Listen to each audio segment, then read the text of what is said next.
Assalamualaikum warahmatullahi wabarakatuh. Perkenalkan, nama saya Raka Dewi Caksono. Saya dari kelas 2 FT3, jurusan Teknik Kimia. Kali ini saya akan membahas atau menjelaskan isi lembar kerja mahasiswa bab 3 Praktikum Pengendalian Proses yang berjudul Penentuan Fungsi Hantar Sistem Pengendali pada Peralatan Pengendali Suhu. Nah, di sini ada data hasil pengamatan dan juga grafik. Nah, grafiknya ini berbeda karena memiliki metode yang cukup berbeda. Dengan grafik persen PV terhadap waktu ini.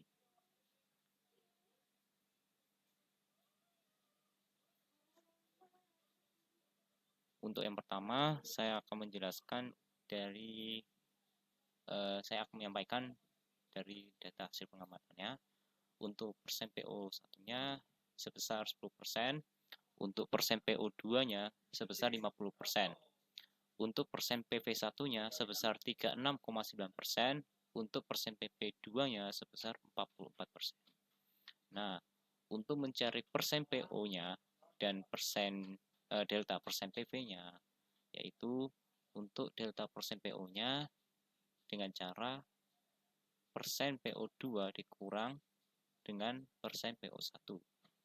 Dari 50% dikurangi 10% didapatkan 40. Untuk delta persen PV-nya, yaitu persen PV2 dikurangi persen PV1. 44 dikurangi 36,9 didapatkan 7,1. Nah, untuk data dari tabel ini, untuk waktu 0 detik pertama, itu didapatkan persen PV atau dari PV satunya sebesar 36,9 ini.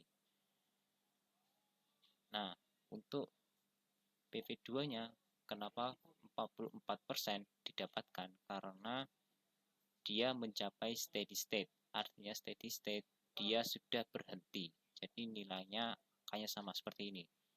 Dari 36, 40, 43, 44, 44, seterusnya sampai 444 dan terakhir dia mencapai 44,0. Artinya di sini sudah mencapai steady state. Nah, bisa dilihat sendiri data berikut ini. Nah, untuk grafik hasil pengamatan, yang pertama A1 grafik persen PV terhadap waktu untuk metode 1. Nah, untuk metode 1 ini didapatkan bentuk kurva seperti ini. Bentuk kurvanya garis biru ini. Jadi nggak kelihatan ya. Sebentar.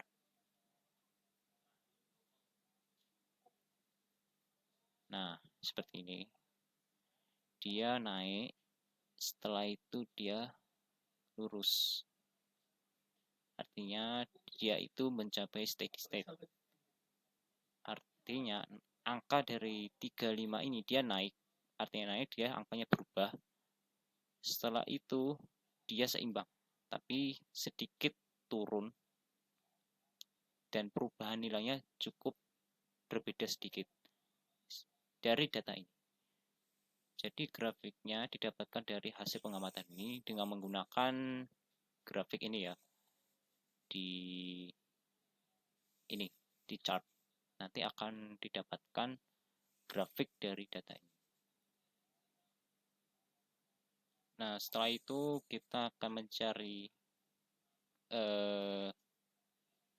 dua garis dari delta persen PV1 dan delta persen PV2.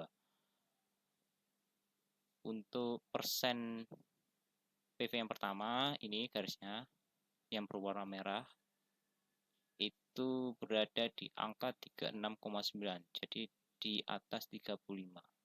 Seperti ini.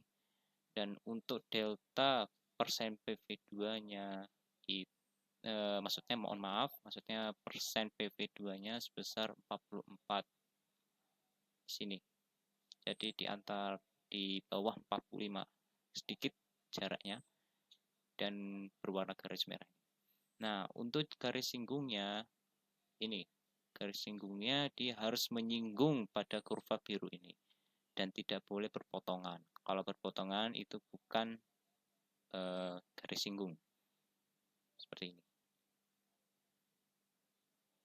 Nah, didapatkan taunya dari garis yang di titik potong ini, ada garis hitam ini untuk menentukan taunya.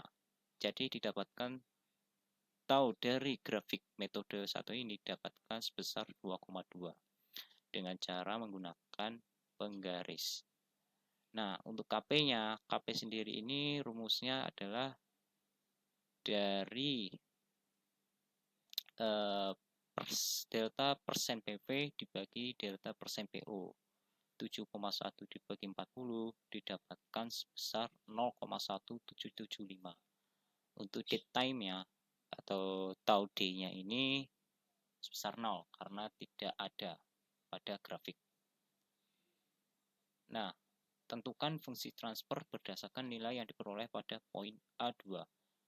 Untuk GS-nya sebesar KP per tau S dikurangi 1, itu rumusnya. Didapatkan GS-nya sebesar G terhadap S sebesar 0,1175 per 2,2 S dikurangi 1. Ini untuk metode yang pertama. Nah, untuk grafik kedua ini sama, cuman untuk metode yang berbeda. Kali ini akan menentukan delta CS-nya. Yang membedakan adalah kita di sini akan menentukan titik beloknya. Nah, untuk menentukan titik belok, kita mengukur garis antara PV1 ini dengan PV2-nya.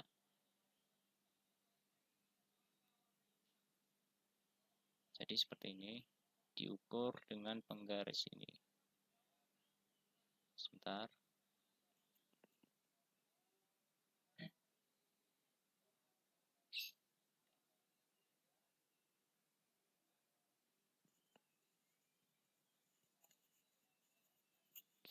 Diseret akan dapat menentukan garis untuk mencari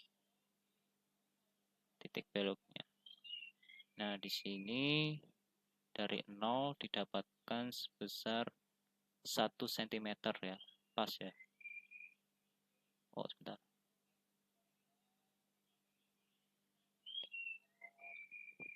Kegeser sedikit. Didapatkan 1 cm.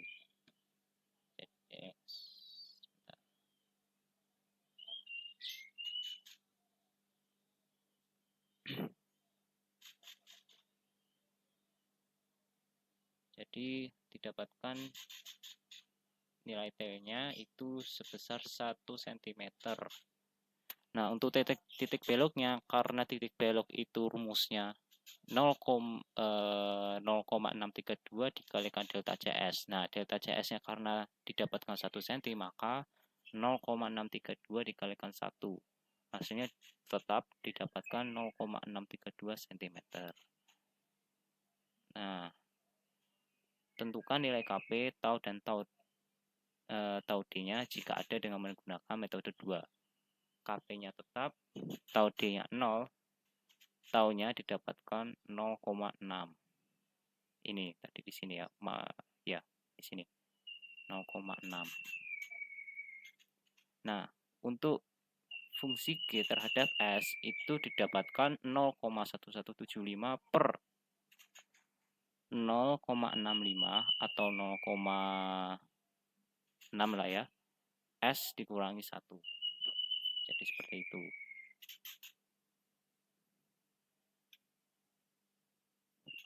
Untuk metode yang ketiga, grafik yang ketiga, ditemukan delta CS-nya 1.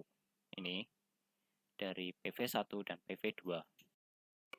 Nah, di sini ada dua garis yang berbeda yang mengarah ke sumbu X. Untuk titik hijaunya, maksudnya untuk garis hijau ini T2 atau waktu yang kedua. Setelah itu untuk titik garis orange itu T1 adalah waktu pertama. Jadi di sini terdapat dua titik yang berbeda. Dan ini berpotongan ya. Oke, setelah itu tentukan nilai KP, tau, dan tau D-nya jika ada dengan menggunakan metode 3. Untuk KP-nya 0,1775, tau D-nya 0. Waktu pertama didapatkan 1,7 detik dan T2-nya 0,6 detik. Untuk taunya didapatkan minus 1,65 detik. Tentukan fungsi transfer berdasarkan nilai yang diperoleh pada poin C2. Fungsi G terhadap S sama dengan 0,1175 per min 1,65 S per dikurangi 1. Mungkin itu saja yang bisa saya sampaikan. Kurang lebihnya mohon maaf. Terima kasih. Wassalamualaikum warahmatullahi wabarakatuh.